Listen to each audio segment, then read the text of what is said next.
Gadis kecil itu dengan hati-hati mengangkat cangkirnya. Namun karena terlalu khawatir, dia menjatuhkan cangkir itu ke tanah.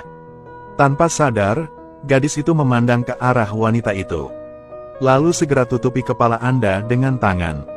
Melihat wanita itu tidak ada niat untuk memukulnya, gadis itu langsung proaktif meminta maaf, dia salah. Wanita itu dengan tidak sabar ingin gadis itu segera makan dan pergi. Tanpa sengaja melihat lebam di tangan gadis itu. Saat itu, ibu tiri gadis itu datang. Setelah melihat gadis itu, dia langsung bersembunyi di belakang wanita itu. Dia meraih tangannya erat-erat, tapi ibu tirinya dengan cepat menjelaskan. Itu karena kamu tidak merawatnya dengan baik. Bawa dia pulang sekarang. Wanita itu melihat tatapan mata gadis itu yang memohon. Sepertinya dia sudah menebak apa yang dialami gadis itu. Namun wanita itu tidak ingin mengkhawatirkan banyak hal. Dengan kejam menarik jarinya keluar. Diam-diam berbalik dan pergi. Di malam hari ketika dia pulang. Karena apa yang terjadi di pagi hari, aku terombang-ambing. Tidak bisa tidur, tapi sesuatu yang tidak dia duga.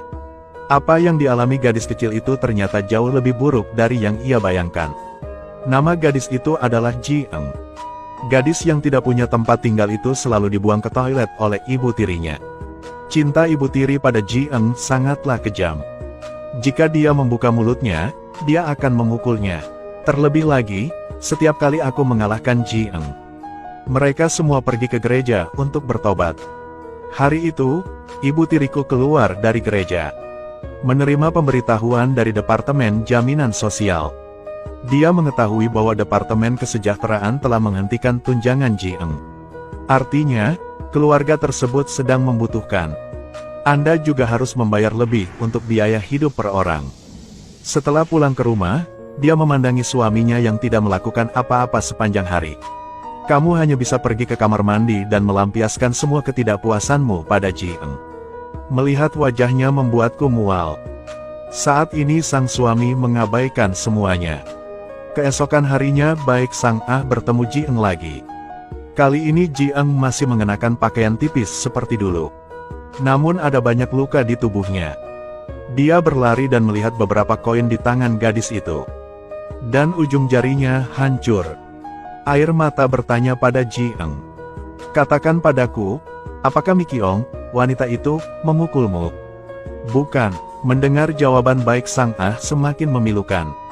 Ia memahami bahwa anak tersebut takut dipukuli. Saya pada dasarnya tidak berani mengatakan siapa yang memukul saya. Hal ini hanya mengakibatkan pemukulan yang lebih brutal. Lalu dia membawanya ke mall. Pilihlah beberapa pakaian hangat untuk bayi Anda. Bantu dia membalut jarinya. Lalu bawa dia ke rumah untuk mengisi perutnya. Setelah bertanya, Ji Eng memberitahu baik Sang Ah. Setiap kali ibu tiriku selesai memukuliku, akan memberinya kembalian untuk membeli makanan. Setelah mendengarkan, dia memutuskan untuk membawa Ji Eng ke polisi. Namun sesampainya di kantor polisi, Ji Eng kembali berbicara dengannya. Saya pernah pergi ke polisi sendirian. Namun polisi membawanya pulang lagi.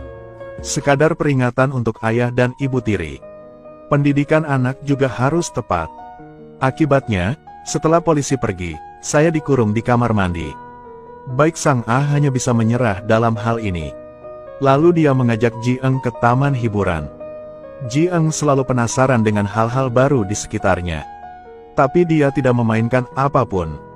Hanya berdiri diam di tepi pantai. Memandangi lautan luas dan burung camar yang terbang bebas. Itulah kehidupan yang dia inginkan. Sore harinya, baik Sang Ah mengantar Ji Eng pulang. Namun sebelum dia turun, ayahnya menginjak Ji Eng. Menyeret gadis itu ke kamar, baik Sang Ah dengan cepat bergegas ke kamar untuk melindunginya. Di sana dia melihat ibu tirinya lagi. Saat ini, ibu tiri berhenti berpura-pura. Dia bergegas ke depan dan ingin memukul bayi itu. Namun dihentikan oleh baik Sang Ah. Dia kemudian menasihati baik Sang Ah. Jika itu bukan urusan Anda, jangan terlalu khawatir tentang berapa banyak uang yang Anda miliki. Jika Anda ingin mengambil kendali, jual bayi itu kepada saya. 1 miliar baik-baik saja. Akhirnya kedua orang tersebut melakukan kerusuhan dan mendatangi kantor polisi. Petugas polisi wanita sedang memeriksa luka Ji Eng. Saat ini, ibu tiri berpura-pura bersikap lembut. Dia memiliki kebiasaan buruk mengupas ujung jarinya. Namun apa yang terjadi dengan luka di kaki tersebut? Mengapa Anda mengalami luka-luka ini? Tanpa sadar, Ji Eng kembali menatap ke arah ibu tirinya. Dia menggunakan tatapan tajam untuk memperingatkan Ji Eng. Itu karena kamu jatuh sendiri. Baik Sang Ah tahu Ji Eng tidak berani mengatakan yang sebenarnya. Namun polisi juga mengatakan tidak ada bukti yang membuktikannya. Hal ini hanya dapat diselesaikan secara damai. Namun ibu tirinya tak mau berhenti sampai di situ saja. Dia mengatakan itu karena pihak lain tidak mendapat persetujuannya. Dia masuk ke rumah tanpa izin dan membawanya pergi. Bagaimana kamu bisa memaafkannya dengan mudah? Setelah mendengarkan, polisi meminta Baik Sang Ah untuk menunjukkan dokumen identitasnya. Hasilnya berdasarkan kode dokumen yang dia berikan. Polisi menyelidiki dan menemukan bahwa Baik Sang Ah memiliki catatan kriminal. Apalagi itu adalah kejahatan pembunuhan yang disengaja. Saat ini seorang pria masuk, mengangkatnya dan membawanya pulang. Ternyata namanya Baik Sang Ah. Dan pria yang menjemputnya adalah Yang Sop. Sebagai seorang polisi, keduanya memiliki hubungan yang tidak biasa. Yang Sop biasanya datang untuk menjaga Baik Sang Ah.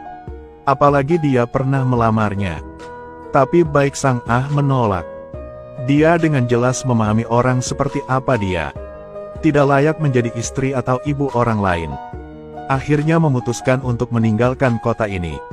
Namun, Ji Eng di sisi ini diikat dengan dasi dan dilempar keluar balkon. Gadis yang kehausan itu kesulitan merangkak menuju pipa air. Dia memaksa dirinya untuk duduk dan menggunakan mulutnya untuk menyalakan keran. Namun sebelum dia sempat meneguk air, ayahnya menghentikannya. Ji Eng gemetar dan menatap ayahnya. Mulut terus meminta maaf. Setelah itu, sang ayah tidak bisa mengendalikan diri. Awalnya dia tidak ingin punya anak. Namun ibu Ji Eng bersikeras untuk melahirkannya. Setelah melahirkan dia berhenti bernapas. Inilah alasan mengapa sang ayah membenci Ji Eng. Dia membenci Ji Eng karena tidak segera mati. Jangan terlibat dengannya. Setelah berbicara, dia kehilangan akal sehatnya dan meremas leher Ji Eng. Maaf, aku dilahirkan ke dunia ini. Di saat genting, suara pintu terdengar di luar, menyelamatkan nyawa Ji Eng. Ternyata itu Baik Sang Ah. Dia ingin bertemu Ji Eng untuk terakhir kalinya sebelum pergi. Ji Eng dikunci di kamar mandi oleh ayahnya. Gadis itu mendengar Baik Sang Ah memanggilnya. Namun gadis itu tidak berani menjawab. Saat ini, Yang Sop menelepon untuk mendesaknya. Baik Sang Ah melihat tidak ada yang menjawab di dalam rumah. Dengan menyesal pergi. Tak lama kemudian, diam-diam Ji Eng memanjat jendela. Melihat Baik Sang Ah pergi, gadis itu sangat ingin berteriak namun tidak berani. Hanya bisa melihat Baik Sang Ah pergi.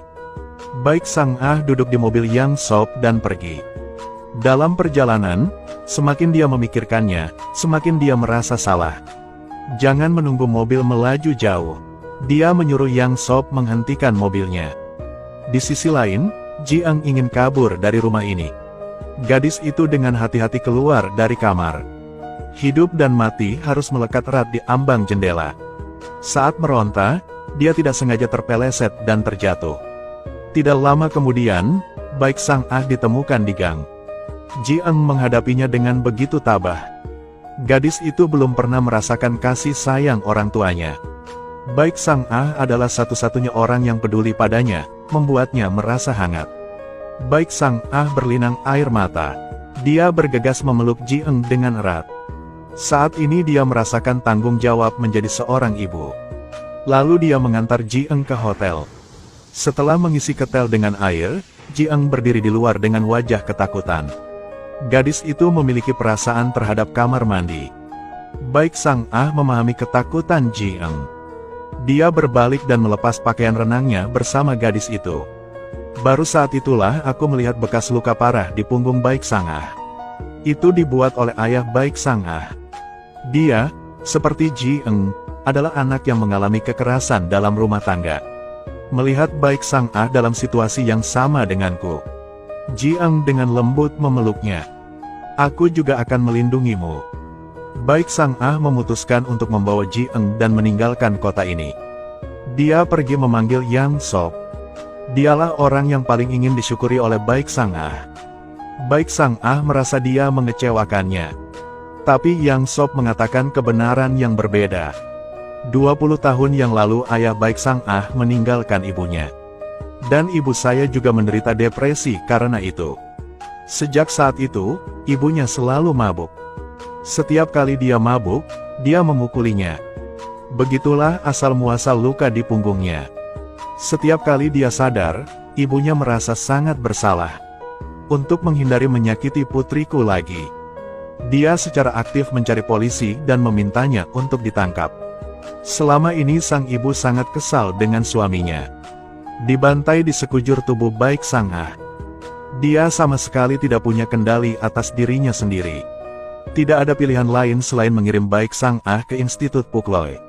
Saat tumbuh dewasa, kepedulian Baik Sang Ah dan kekerasan dalam rumah tangga, kepribadian menjadi ekstrim dan lesu. Namun kali ini, Baik Sang Ah mendengar apa yang dikatakan Yang Sop. Entah kenapa, dia jelas membenci wanita itu. Tapi Baik Sang Ah patah hati dan menangis. Sementara itu, ayah Ji Eng akhirnya mengetahui putrinya hilang. Dia tidak punya pendapat. Namun ibu tiri bukanlah orang yang sederhana. Dia mengetahui jika anak tersebut pernah dievaluasi karena kekerasan dalam rumah tangga. Jadi keduanya pasti akan diadili. Dia menyuruh ayahnya untuk memanggil polisi terlebih dahulu. Menuduh secara salah Baik Sang Ah menculik anak-anak. Setelah polisi datang ke rumah untuk memeriksa, menemukan bahwa bahkan ada mainan di rumah.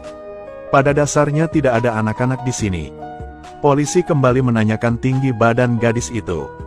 Namun ayah Ji Eng tidak bisa menjawab. Hanya isyarat sederhana. Kali ini, Baik Sang Ah membawa Ji Eng ke tepi sungai. Tepat pada waktunya, Yang Sop datang menemuinya. Jika Anda benar-benar membawa anak itu pergi. Kemudian tuduhan penculikan anak Baik Sang Ah terkonfirmasi.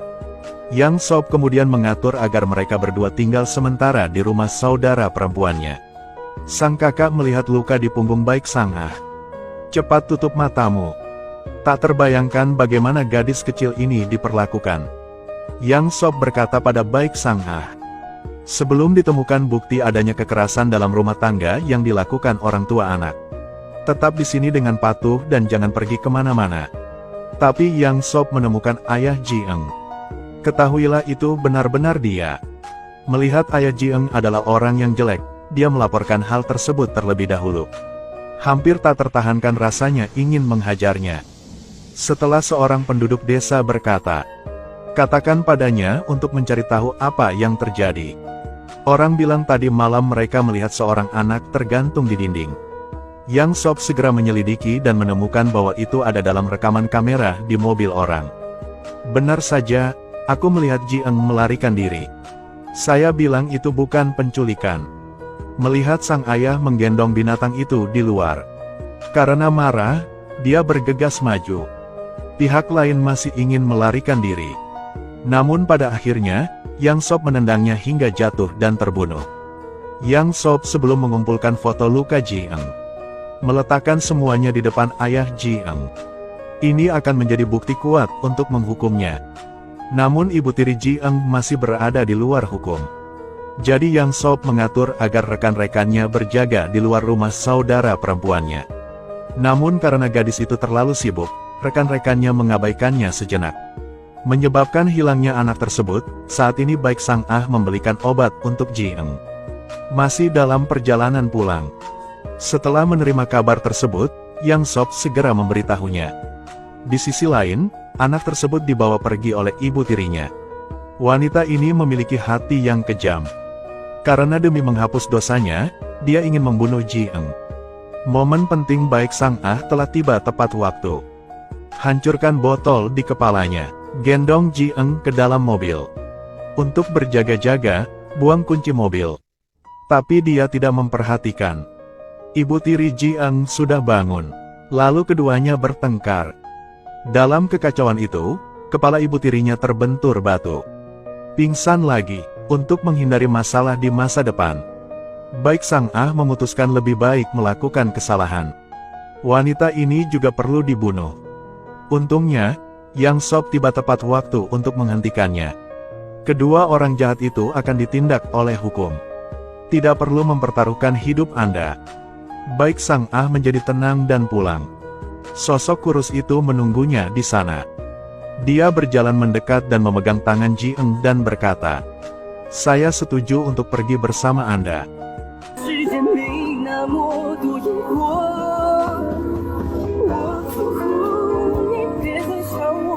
Tipe orang sepertimu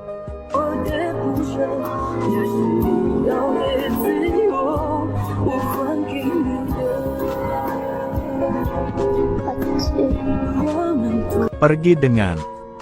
Ayo pergi.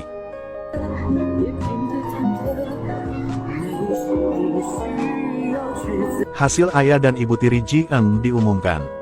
Keduanya dijebloskan ke penjara selama 15 tahun. Dan Ji Eng juga memulai kehidupan sekolahnya. Gadis itu tidak lagi pemurung seperti dulu.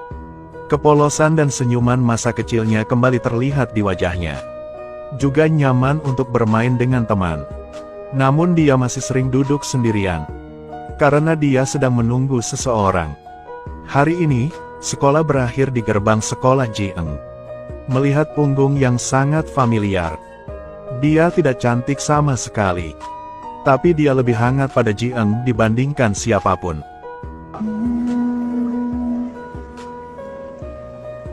Episode hari ini ada di sini. Silakan tekan ikuti untuk menunggu episode selanjutnya.